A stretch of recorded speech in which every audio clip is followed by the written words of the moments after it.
I walked into my garage and stopped dead. The door to my late wife's painting studio was wide open. Not just unlocked wide open, the way you leave a room when you're done with it for good. I stood in the doorway for a long moment. The smell hit me first. Fresh paint, not the oil paint and linseed oil smell I'd lived with for 31 years of marriage. Latex, wall paint, the kind that comes in a 5-gallon bucket from Home Depot. The canvases were gone. Every single one of them. Margaret had painted in that room for the last 11 years of her life. Landscapes, mostly. The Oregon coast, the Columbia River Gorge, a series of paintings of our backyard through the 4 seasons that she never quite finished.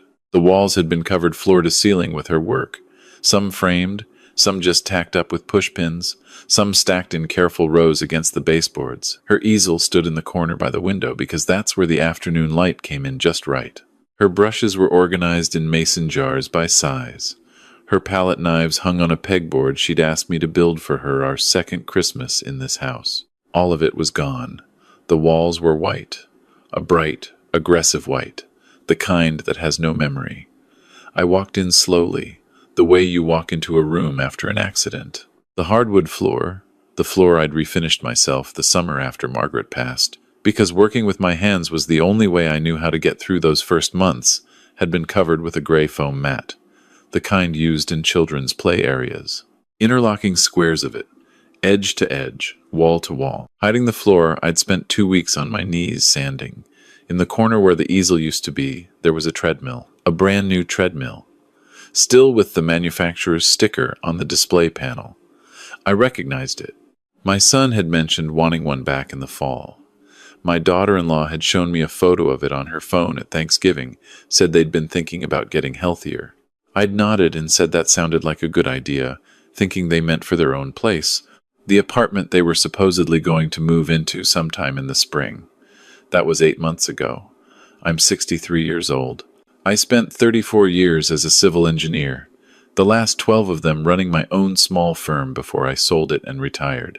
I've managed construction projects, negotiated contracts, dealt with city planners and county commissioners and contractors who thought they could cut corners on load-bearing walls. I'm not a man who gets flustered easily. I'm not a man who yells.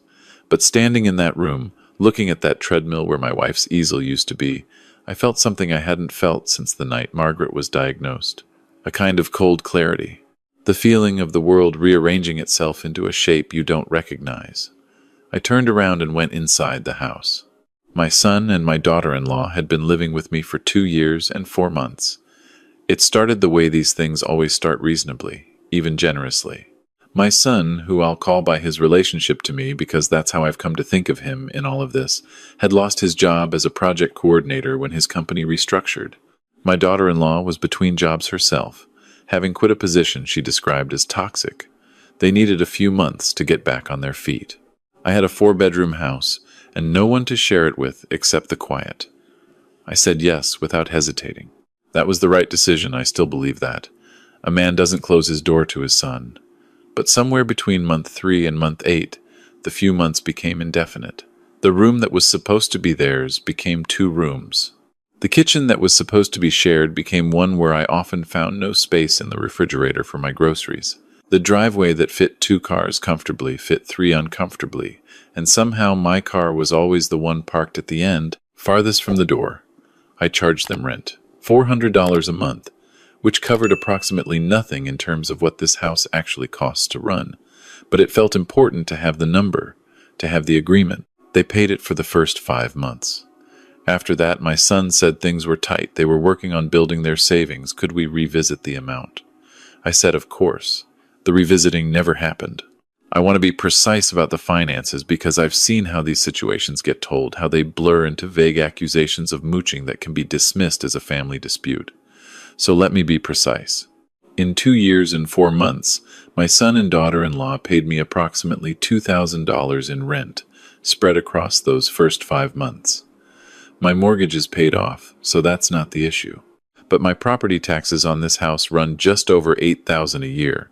My utilities, gas, electric, water, internet, averaged about $420 a month before they moved in. In the 14 months following their arrival, where I have complete records, those utilities averaged $680 a month. The grocery situation was similar. I'm one person. I've learned to shop for one person. Having 3 people in the house, one of whom is a 29-year-old man who eats the way 29-year-old men eat, changed things considerably. I'm not a man who keeps score in his family, but I am an engineer. Numbers are how I understand the world. They brought 2 cats I didn't know they had. My daughter-in-law explained that they hadn't mentioned the cats because they weren't sure how I'd react, and by the time they arrived with a moving van that contained considerably more than they'd described, the cats were just there, in carriers in the back seat, and it seemed unkind to say anything. One of the cats scratched the baseboard in the hallway that I'd painted the spring before Margaret died. A small thing. I didn't say anything about it. My daughter-in-law had ideas. About the house. She mentioned them in ways that sounded like questions. Have you ever thought about painting the living room? That sage green is a little dated, but that I understood, over time, were not really questions.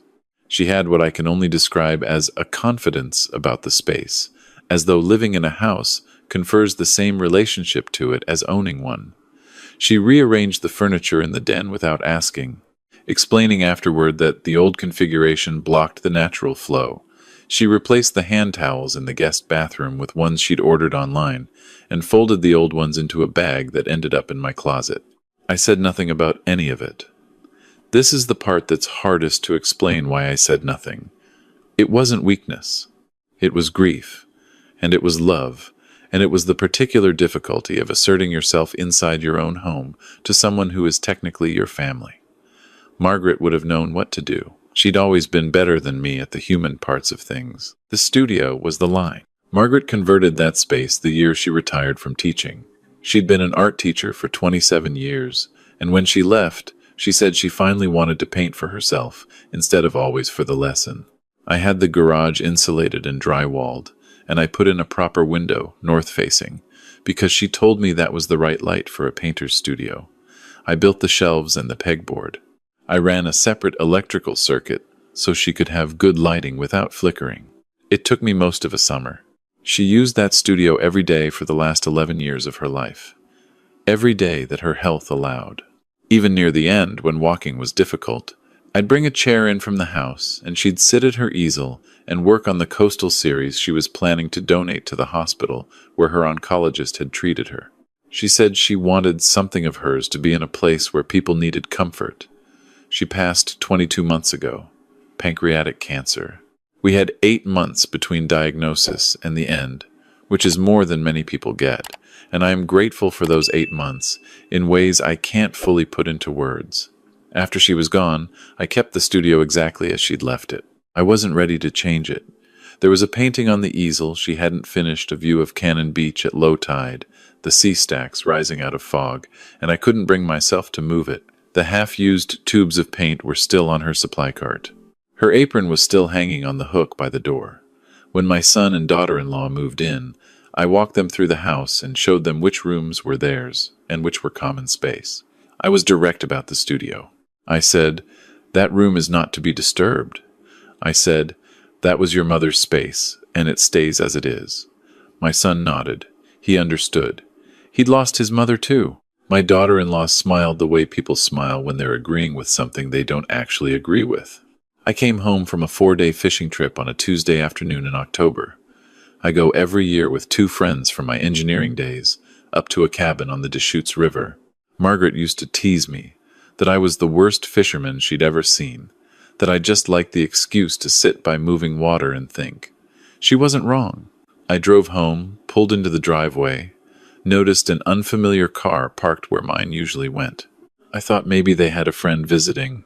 I got my duffel out of the truck, walked through the side door into the garage. I always enter through the garage and saw that the studio door was open. What followed was the sequence I described at the beginning. The white walls, the foam mats, the treadmill, the complete erasure. I went inside the house. They were both there. My son was on the couch with his laptop. My daughter-in-law was in the kitchen. When I came in, she looked up and smiled with the particular brightness of someone who has been waiting to present something. "We finally tackled the studio," she said. I know it's been hard for you to deal with it, so we thought we'd help. It's going to be our home gym. We're really committed to the New Year's resolution early this time. I looked at her. I looked at my son, who was looking at his laptop screen with a degree of concentration that had nothing to do with whatever was on it. Where are Margaret's paintings? I said. We put them in storage. The canvases and the supplies and everything. It's all safe, don't worry. We got a unit over on Morrison. Easel? That's in there too. The painting that was on the easel. A small pause. That's in there. Everything's in there. The apron on the hook. Dad, my son said, still not looking up. We kept everything. Nothing was thrown away. I told you that room was not to be touched. It's been almost 2 years, my daughter-in-law said, and her tone had shifted slightly, the brightness calibrating towards something more careful. We thought it might actually be good for you to have a fresh start with that space. Holding on to it like a shrine that's not healthy. I want to note that she said the word shrine with a particular emphasis. The emphasis of someone who has said the word to herself many times in private, building a case. That's not your call to make, I said. We live here too, she said. And there it was, the thing that had been building for 2 years and 4 months, finally in the open air between us. No, I said. You stay here. I live here. There's a difference. My son closed his laptop. Dad, let's not make this bigger than it needs to be. Your wife converted your mother's studio into a gym without my permission, in my house.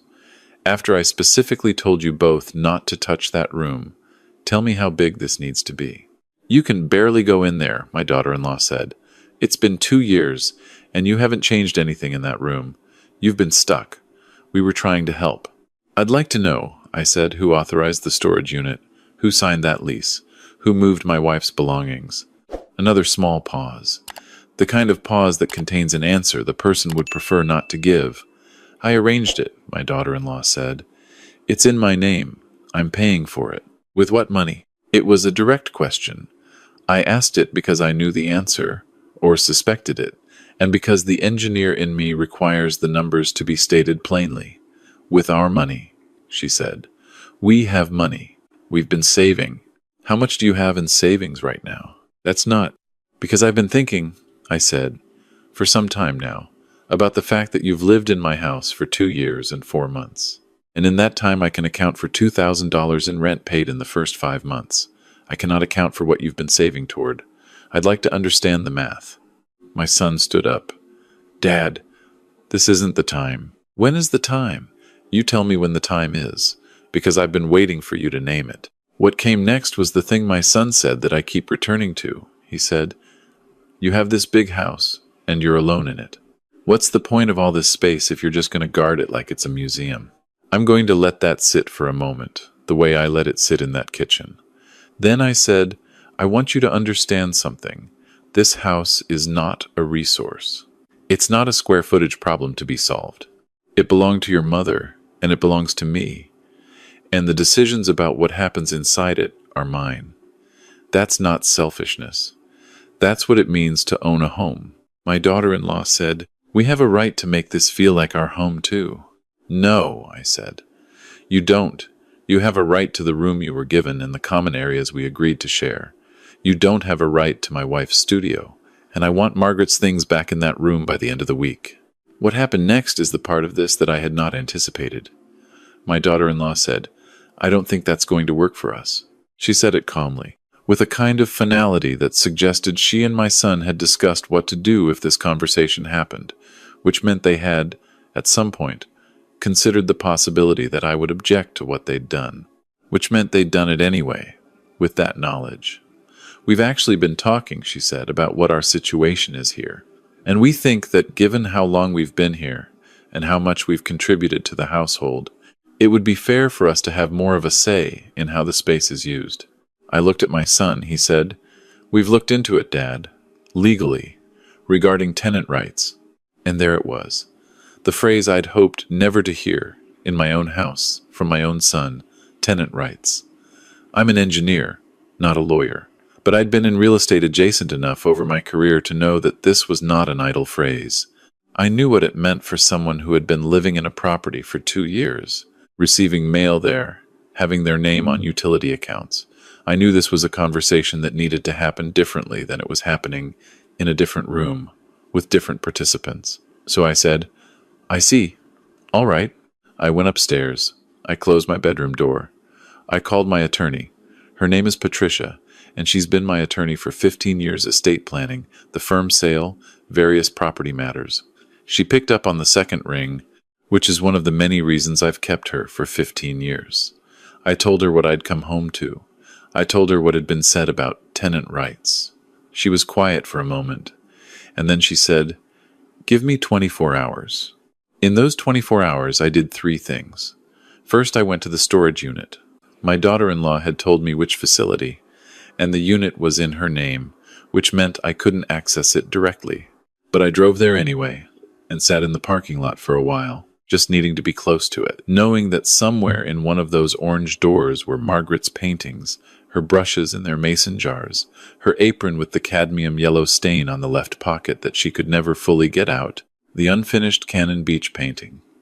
Second, I went through my records. I am meticulous about records. It's the engineering habit. I had every bank statement, every utility bill, every grocery receipt I'd kept in the household folder. I built a spreadsheet that laid out, month by month, what my son and daughter-in-law had and hadn't contributed since they'd arrived. The $2,000 in rent, the utilities delta, the grocery estimates, the cost of the storage unit they'd taken out in connection with my wife's belongings. Third, I called my son's uncle, Margaret's younger brother, Frank, who lives about 40 minutes from here and who has known my son since he was born. I didn't call to recruit an ally. I called because Frank deserved to know what was happening, and because he had given my son and daughter-in-law a loan 18 months earlier, $6,000, toward what had been described to him as a down payment fund, and I wanted Frank to know the current shape of things. Frank was quiet on the phone for a long time after I told him. Then he said, "They told me they had $12,000 in savings, that they were close." I told him what my son had said about tenant rights. Frank said some things that I won't repeat because they're between family. But before he hung up, he said, "What do you need from me?" I said I didn't need anything. I just needed him to know. Patricia called me the next morning. She laid out the situation clearly, the way good attorneys do without dramatics. She said that yes, my son and daughter-in-law had accrued certain protections under Oregon tenancy law by virtue of the duration of their stay, regardless of the informal nature of the arrangement. She said the process for formally addressing this was straightforward but required specific steps and specific timing.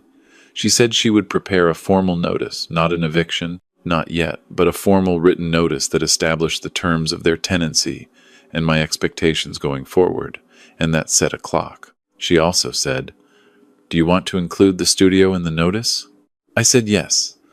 I wanted it in writing that that room was to be restored to its prior state and that Margaret's belongings were to be returned from storage at their expense. The notice was served 4 days later. The reaction in the house that evening was significant. My daughter-in-law did not speak to me. My son came to my study. I was sitting at my desk, reading, or trying to read, and he sat down across from me and said, quietly, that he thought this was an overreaction. I put down my book. "Let me ask you something," I said. "What would your mother think of what's happened in her studio?" He didn't answer. "She asked me to build that room for her," I said. "I spent a summer building it. She painted in it every day she was able to.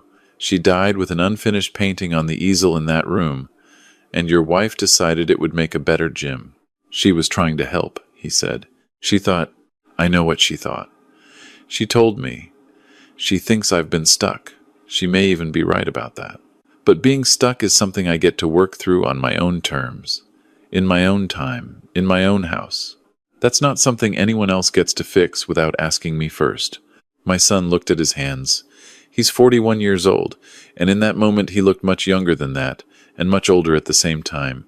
"I don't know how we got here," he said. "I think you do," I said. "I think it happened slowly, the way these things do, a little at a time, until it was a lot." He was quiet for a while, then, "Where are we supposed to go?" "That's something you should have been working on for the past 2 years," I said. "I can give you 60 days. Patricia's notice gives you 30, but I'm giving you 60, because you're my son, and I love you, and 60 days is enough time to find a rental, if you're actually looking. 60 days, he said. And the studio is restored before you leave. Everything comes back from storage. That's not negotiable. He nodded slowly. He didn't argue. Something had shifted in him during that conversation. I don't know exactly what, but I saw it happen. What I didn't anticipate was my daughter-in-law's next move. 3 days after the notice was served, I came downstairs in the morning to find her parents sitting at my kitchen table. They had driven up from Medford, a 4-hour drive, without calling, without warning, without being invited. Her father is a large man, a former contractor, with the particular confidence of someone accustomed to being the biggest presence in any room. Her mother sat with her hands folded and said nothing. Her father stood up when I came in. He said, "We need to have a talk about how you're treating our daughter." I got myself a cup of coffee. I offered them coffee. Her mother said yes. Her father said no, then changed his mind and said yes. I sat down at my own kitchen table. Her father laid out his position. His daughter was pregnant. This was the first I was hearing of it, and I processed it without showing anything on my face, because that is a skill I've developed, and he was not going to stand by while she was pushed out of her home in that condition. He used the phrase "her home" twice. He said I was being unreasonable, that family didn't treat family this way, that his daughter had done nothing but try to make things better around here. I asked him, "Did she tell you about the studio?" He said she'd mentioned the room, yes. I asked him if she'd told him that I'd explicitly asked for that room not to be touched. He looked at his daughter. She looked at the table. "Families share spaces," he said. "Things change. You can't keep a room frozen because of grief." "You're right," I said.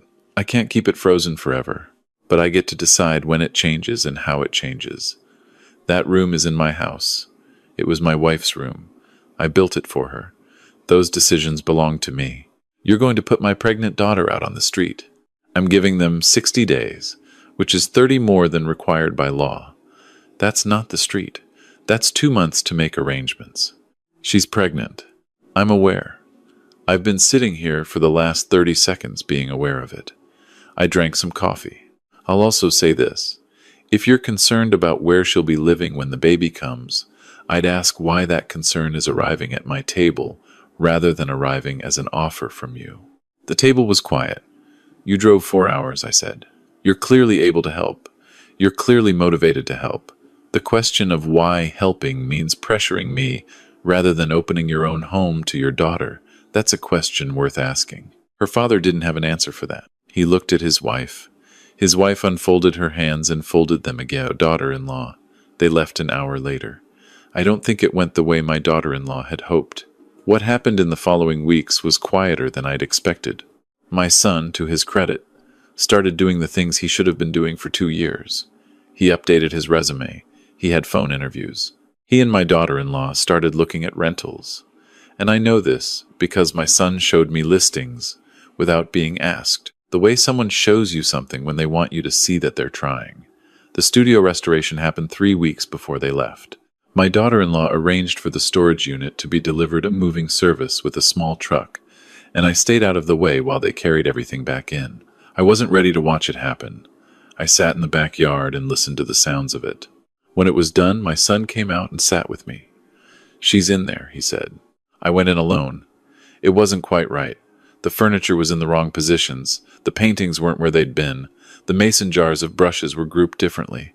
But it was all there. The apron on the hook. The unfinished Cannon Beach painting, which someone I don't know who had wrapped carefully in brown paper for the move and placed back on the easel, still wrapped. I stood in that room for a long time. Then I unwrapped the painting. Margaret had been working on the sea stacks, the ones that stand just offshore at Cannon Beach, the ones that look like they've always been there and always will be. She'd gotten the rock formations right, the way the light came off the water at low tide. She'd sketched in the fog but hadn't painted it yet. The upper third of the canvas was still bare gesso, waiting. I don't know if I'll finish it. I don't know if that's mine to do.